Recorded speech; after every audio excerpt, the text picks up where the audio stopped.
Olá, sexto ano, sejam muito bem-vindos à nossa aula de português. O assunto de hoje é sílaba tônica, né? Vocês já ouviram falar sobre sílaba tônica durante a vida escolar de vocês? E hoje nós vamos aprofundar um pouco este assunto. E para começar, acompanhem comigo a leitura desta tirinha que inclusive está no material de apoio de vocês. Então vamos lá? A banda Muco faz ensaio de reconhecimento no local onde irá rolar o show. Então está combinado, entre uma música e outra, a gente dá um respiro. O humor da tira é provocado pelo final inesperado da fala da personagem Luke. Esperava-se que ela fosse dizer que entre uma música e outra a banda iria fazer algum número especial, algum gesto ensaiado. No entanto, ao usar a palavra respiro, ela sugere que o local onde a banda vai se apresentar é incrivelmente seguro e abafado. A sílaba pi da palavra respiro foi pronunciada com mais intensidade. Essa intensidade foi representada graficamente escrevendo-se 3 vezes a letra I. Vejam aqui no terceiro quadrinho da tirinha. Respiro. A gente pode perceber que a sílaba tônica é o pi e por esse motivo eles repetiram a letra I na tirinha. Essa tirinha aqui ela é composta de linguagem verbal, que são as palavras, e linguagem não verbal, que são as imagens. Lembrem que em qualquer tirinha, né, em qualquer texto visual, é necessário não só fazer a leitura dos textos, é preciso fazer também a leitura das imagens para poder entender o que ele quer passar, ok? Em todas as palavras com 2 ou mais sílabas, uma delas é pronunciada com mais intensidade do que as outras. A sílaba da palavra pronunciada com mais intensidade recebe o nome de sílaba tônica. Então, se eu falar sobre sílaba tônica, estou falando daquela que é pronunciada com mais intensidade dentro da palavra. A sílaba ou as sílabas pronunciadas com menos intensidade são denominadas sílabas átonas. Sílabas átonas, menos intensidade na pronúncia, e sílaba tônica, mais intensidade na pronúncia. Lembre-se, quanto à tonicidade, as palavras são classificadas em oxítonas, paroxítonas e proparoxítonas. Ela vai ser oxítona quando a última sílaba for a mais forte, for a tônica. Então, local, cafuné, forró, baú, depressão. Todas essas palavras que eu acabei de ler para vocês são palavras oxítonas, porque a última sílaba é a sílaba tônica, ou seja, a sílaba mais forte. Paroxítona, a sílaba tônica é a penúltima. Exemplos: respiro, água, ofegante, incrível, saúde. Lembrando que nem toda sílaba tônica ela está acentuada, é por isso que é muito importante vocês se atentarem a qual sílaba está mais intensa dentro de uma palavra. Proparoxítona, a sílaba tônica é a antepenúltima. Música, estômago, fôlego, higiênico e público. Todas as proparoxítonas elas são acentuadas. Lembrando que na língua portuguesa nós só temos 3 acentos. Já falei para vocês inúmeras vezes, mas vamos lá. Os acentos: acento agudo, acento circunflexo e o acento grave. Só temos esses 3 acentos. Monossílabos átonos e monossílabos tônicos. Lembram que átonos, que é a sílaba pronunciada com menos intensidade, e tônico é com mais intensidade? Agora estamos falando de monossílabos. Monossílabos. O que é monossílabo, professora? Mono, uma. São as palavras que só têm uma sílaba. Compare as palavras monossílabas destacadas nas frases. Entre uma música e outra, a gente dá um. O show da banda irá rolar num espaço muito apertado. Qual delas é produzida na fala com mais intensidade? dá, o que está acentuado. E qual das duas palavras é produzido com menor, né, produzida com menor intensidade, é o dá do segundo exemplo. Entre uma música e outra, a gente dá um respiro. Esse dá, do primeiro exemplo, ele é produzido com mais intensidade que o outro. Veja a definição de monossílabo átono e monossílabo tônico. Monossílabo tônico é aquele pronunciado com maior intensidade. Meu, é, dó, faz. Então, voltando aqui à pergunta, qual é o monossílabo tônico aqui? O do primeiro exemplo ou do segundo? O do primeiro exemplo, ele está sendo pronunciado com maior intensidade.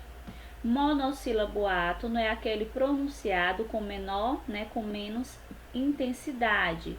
Se, i, o, que. Muitas vezes, para determinar se um monossílabo é átono ou tônico, é preciso inseri-lo em uma frase. Exemplos: recomendo a você que dê seu livro a ele. Nesse caso, é um monossílabo tônico. Meu livro de história ficou em casa. Nesse caso, já é um monossílabo átono. Lembrando que essas palavras, para a gente poder classificar e determinar, é preciso estar dentro de uma frase. Não dá para determinar ou classificar uma palavra separadamente. Até dá, né? Mas aí a mesma palavra pode ser classificada de diversas formas. Por isso que é muito importante ler, né, com atenção o texto ou a frase em que ela está inserida. O verbo por leva acento para diferenciar-se da preposição por. A classificação dos monossílabos em tônicos ou átonos depende em geral da classe de palavras a que eles pertencem. Observe o quadro. Então vamos aqui: tônicos, substantivos, adjetivos, numerais, verbos, advérbios, interjeições, pronomes pessoais do caso reto e pronomes possessivos.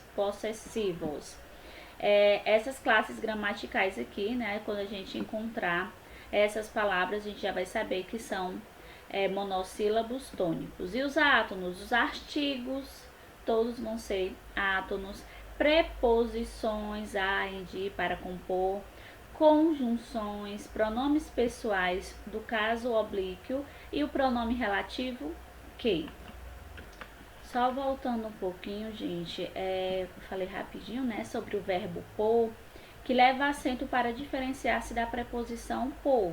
Então, um exemplo: eu vou pôr o creme na mesa. Nesse caso, é pôr com acento, é verbo, e ele é um monossílabo tônico. Agora, eu estou apaixonada por você. Nesse caso, por, ele não é verbo, e ele é preposição e ele é um monossílabo átono. Deu para entender? Ótimo. Bom, turma, agora eu vou dar continuidade à correção da atividade sobre pronomes que eu passei para vocês responderem. A atividade começa no livro de português, na página 119 e vai até a página 122. Eu vou abrir o livro digital para mostrar a vocês. Livro digital. Eu já corrigi a primeira, a segunda, a terceira e a quarta questão. Não, a quarta questão não corrigi, eu vou corrigir agora. Desta vez eu vou deixar a resposta destacada aqui de cor vermelha e vocês vão e aproveitam para fazer a comparação com as respostas que vocês escreveram, tá certo? Então vamos lá? Leia a tira abaixo. A tira começa com uma senhora olhando para o computador. Depois aparece o perfil, Dona Anésia, finalmente sozinha, só eu e meus pensamentos. Aí tem curtir e comentar. Terceiro quadrinho, Dolores curtiu isto. Quarto quadrinho, toque toque, é uma batida na porta. Quinto quadrinho, acabei de curtir seu status. Você viu? Quem é esta senhora? Dolores. Ela curtiu o status de Dona Anésia e depois bateu a porta da casa dela. Item A. Aqui se refere o pronome isto no terceiro quadrinho. Aqui, ó, terceiro quadrinho, primeiro, segundo, terceiro quadrinho, pronome isto. Aqui se refere à mensagem escrita por Dona Anésia. B. Explique por que a visita de Dolores contribui para tornar a tira divertida. Como Dolores curtiu o status de Dona Anésia, esta última não esperava nenhuma visita, uma vez que tal status marcava justamente sua satisfação por estar sozinha. Quinta questão. O texto a seguir foi extraído da seção de uma revista em que especialistas respondem a perguntas dos leitores. Os pronomes demonstrativos, inclusive aqueles combinados com preposições, foram substituídos por números. Por que a pimenta arde? A pimenta arde porque possui as chamadas capsaicinoides. Capsaicinoides. Aí tem o número 1. Substância de nome esquisito, não tem cheiro nem sabor, mas estimulam as células nervosas da boca, produzindo, número 2, sensação de ardor, como se a boca estivesse pegando fogo. As capsaicinoides são produzidas por glândulas localizadas nas placentas das pimentas, número 3, tecido embranquiçado onde ficam grudadas as sementinhas. A temperatura de cada espécie, 4, fruto depende da concentração de capsaicinoides que ela possui. E por incrível que pareça, existe até uma unidade específica para se medir o ardor, a unidade de calor Scoville, nome em homenagem ao farmacologista Scoville, pioneiro na medição do poder de fogo. 5. Condimento. No caderno, indique que número corresponde no texto cada um dos pronomes deste quadro. O que é que a questão está pedindo, turma? Está pedindo para vocês indicarem no caderno, claro, a que número corresponde no texto cada um dos pronomes. Então, é preciso ver o contexto. Aqui são os pronomes desse, que vai aparecer 2 vezes, aquele, essa e aquela. Resposta. Primeiro é essas. Essas substâncias de nome esquisito não têm cheiro, sabor, mas estimulam as células nervosas da boca. Então, primeiro é essa. Você pode escrever desse jeito. Número 1, essa. Número 2, aquela. Produzindo aquela sensação de ardor. Então, número 2, aquela. Número 3, aquele. Vamos voltar ao número 3. As capsaicinoides são produzidas por glândulas localizadas nas placentas das pimentas. Esse tecido, então aqui é aquele tecido, nesse caso, né? Não é esse, é aquele tecido, bem aqui no quadro, aquele. Quarto é desse fruto depende da concentração. Então, 4 desse e 5 também é desse condimento. Então, tá aqui bem claro. Primeiro essas, segundo aquela, terceiro aquele, 4 desse, quinto desse. B. Agora observe no texto o uso dos pronomes possessivos de terceira pessoa. Aquele, aquela, e copie no caderno a alternativa que melhor explica esse uso. Primeiro, esses pronomes indicam que os seres mencionados estão distante do autor e do leitor do texto? Não, né, gente? Esses pronomes indicam que os seres mencionados pertencem a um passado distante? Também não. Então, sobra o último, esses pronomes indicam que os seres mencionados são conhecidos do leitor. Bem fácil, né, gente? Vamos para a 6ª questão agora. Está chovendo de novo, então por que não entra e come conosco? Boa noite, excelência. Vai querer o quê? Essa é a pergunta que ela faz ao cachorro. A. Transcreva e classifique o pronome presente no primeiro quadrinho. Indique também a pessoa a qual ele se refere. O pronome do primeiro quadrinho é conosco, é um pronome pessoal oblíquo e refere-se à primeira pessoa do plural. Então, encontrou o pronome conosco. Depois você vai dizer a qual pessoa do discurso ele pertence. Se você não souber de cara, você pode pesquisar no seu material a qual pessoa do discurso ele pertence. Então, resposta da A, conosco, pronome pessoal oblíquo, refere-se à primeira pessoa do plural. B, a que personagens da tira esse pronome se refere? Ao menino que atende a porta, aqui ó, conosco, e a menina que fica sentada à mesa. Primeira pessoa do plural, então é a pessoa que fala e a outra pessoa que está próxima.